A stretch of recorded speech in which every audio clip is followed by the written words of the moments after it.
सानाम कोगे जोहार गे इᱧᱟᱹᱜ चैनल रे आपे को सागुन दाराम। तो तेहन ᱤᱧ ᱢᱤᱫᱴᱟᱝ ᱞᱟᱹᱭ ᱟᱯᱮᱭᱟ ᱯᱷᱟᱨᱟᱢ ᱠᱟᱹᱢᱤ ᱫᱚ ᱟᱹᱰᱤ ᱜᱮ ᱵᱮᱡᱟᱨ ᱵᱩᱡᱷᱟᱹᱜᱼᱟ। ᱪᱮᱫᱟᱜ ᱤᱧ ᱫᱚ ᱚᱲᱟᱜ ᱠᱷᱚᱱ ᱜᱮ ᱯᱷᱟᱨᱟᱢ ᱠᱟᱹᱢᱤ ᱫᱚ ᱦᱮᱡ ᱜᱮ ᱵᱟᱝ ᱥᱟᱱᱟ ᱞᱤᱧᱟ। ᱪᱮᱫᱟᱜ ᱥᱮ ᱳᱰᱤᱥᱟ ᱨᱮ ᱚᱱᱛᱮ ᱚᱱᱠᱟᱧ ᱯᱟᱱᱛᱮ ᱵᱟᱲᱟ ᱠᱮᱜᱼᱟ ᱢᱚᱱᱮ ᱢᱚᱱᱮᱛᱮ ᱠᱟᱹᱢᱤ ᱜᱮ ᱵᱟᱹᱧ ᱧᱟᱢ ᱫᱟᱲᱮᱭᱟᱜᱼᱟ। ᱟᱨ ᱚᱱᱟ ᱠᱷᱟᱹᱛᱤᱨ ᱤᱧᱟᱹᱜ ᱢᱚᱱᱮ ᱦᱚᱸ ᱫᱟᱹᱲ ᱠᱮᱜᱼᱟ ᱡᱮ 2 ᱪᱟᱸᱫᱳ 2 ᱪᱟᱸᱫᱳ ᱠᱟᱹᱢᱤ ᱠᱟᱛᱮ ᱨᱮᱦᱚᱸᱧ ᱨᱩᱣᱟᱹᱲ ᱦᱤᱡᱩᱜᱼᱟ। तो आपे नितो इन देखा पे जे नितो नींदा करना ना आर नींदा ओना गड़ी और पेड़ गड़ी हिजा नोना के जस्ती बिजार बुझा और सिमरा ते फील्डम दुला नोना हो अड़ी बिजार बुझा। तो ओना खातिर इन दो बड़ा कतेत गे माने बन बा हेज सना लेने बन मने थान तो बाध्यता हेज हुई कना ठीक है। तो ओड़ा खन मा कमी ᱧᱩᱛᱩᱢ ते ओडक हुईना और ओड़ा खन ओडक हुईना बालेश्वर लिंग सेटरना बालेश्वर सेटर कते चेलिंग चिकायना मने दो रपुना मेताय कि नहीं बालां चला ओड़ा होड़िंग उयहरेत को गिद्रा पिद्रा उयहरेत को उनका लिंग गपाल मारायना। तो इन मेताय कना नोते रे जदी ओडिसा रे जहां रे कमी ᱧᱟᱢᱚᱜᱼᱟ एनखान दो आलां लांग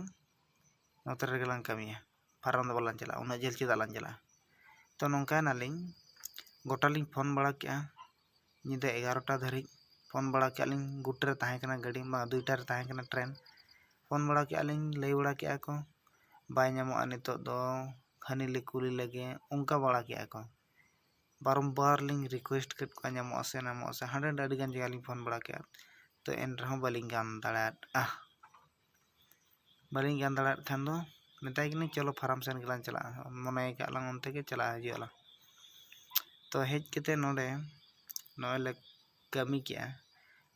नोय निदा नोय गाड़ी हेज हाने पे ñel दाड़ा कन गे हाने तरह तिंगु कना गाड़ी दा। तो ñel दाड़ा कना पे नो दो ओंडा गाड़ी कना मिद दिन हेज लेना ओना दो ओंडा गाड़ी गे। तो नो नोका गे आरो निदा 12टा गुटे करे पीड़ गाड़ी हिजुआ। तो नो बिजार गे बुझा अड़ी बिजार बुझा ओना खातिर इन मेनाइन फार्म कमी दो बेस बांग आर पेमेंट जो तो तीना ᱧᱟᱢᱟ पैसा फुल ड्यूटी रे 8500 8700 उना कम मिनिमम पाखापाखी 12000 तो ᱧᱟᱢ दरकार गे नोंकाम बेंगेदा और नोंकाम कमी से रोहेद हो दमे को रोहेद से बेजार धरा बुझा।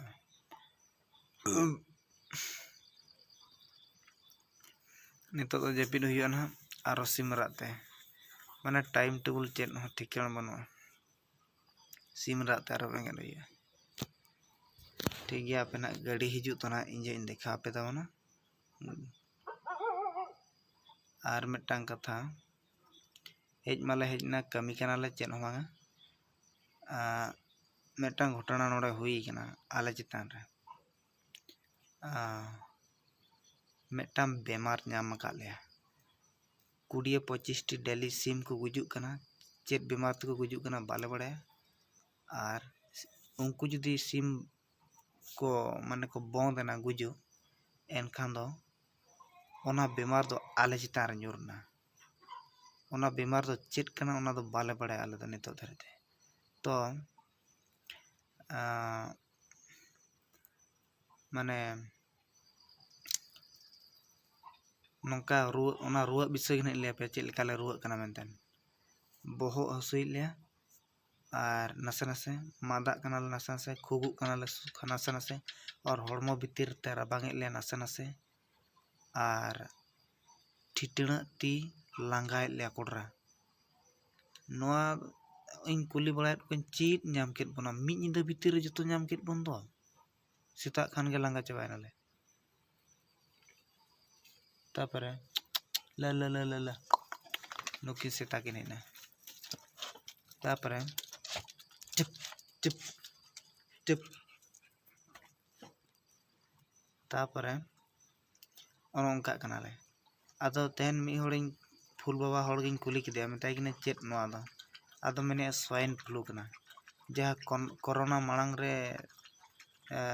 स्वाइन फ्लू ओडक लेना सुक चाइना रे ओडक लेना जहा स्वाइन फ्लू माने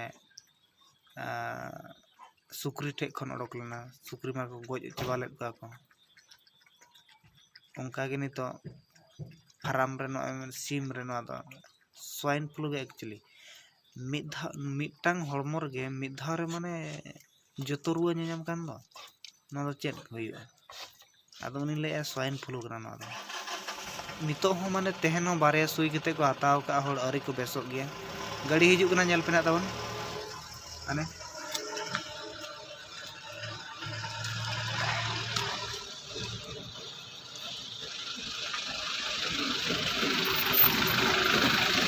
ना तरा गड़ी ताबन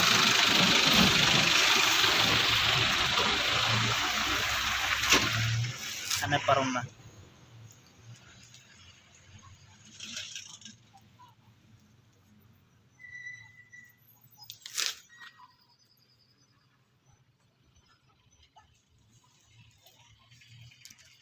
नौनका गाड़ी हिजुआ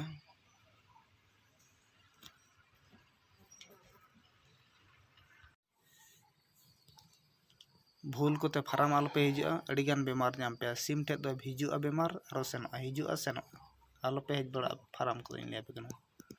फार्म को दो डेंजर गया बान ठीक गया इया हिसाब ते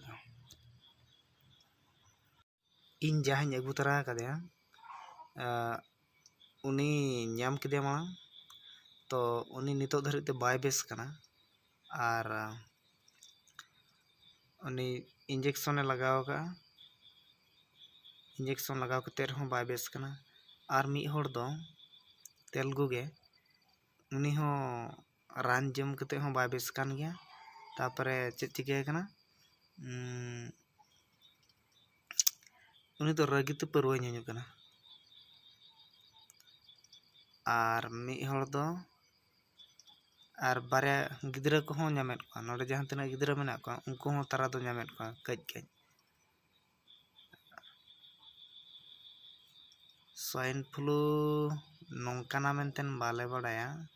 तो स्वाइन फ्लू कना लेयात ले उनी मना और स्वाइन फ्लू के पालना हुई को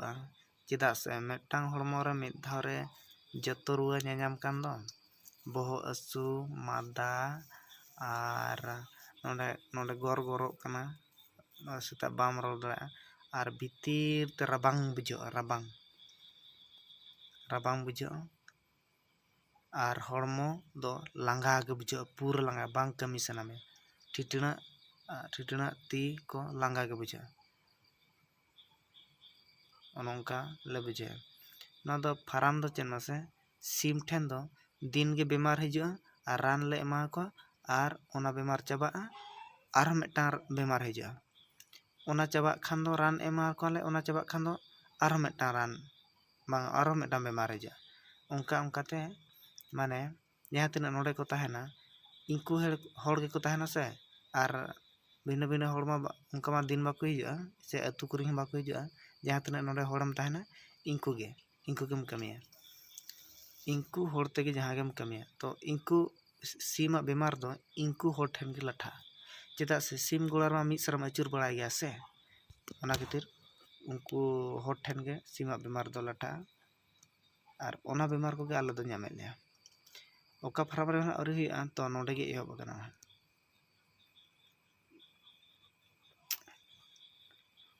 ठीक गया तबे ओनागिन ले पे कना फार्म को दो आरो पे हिजुआ बाय भागिया सानाम को गे इन पास्टा खन जोहार गे तबे।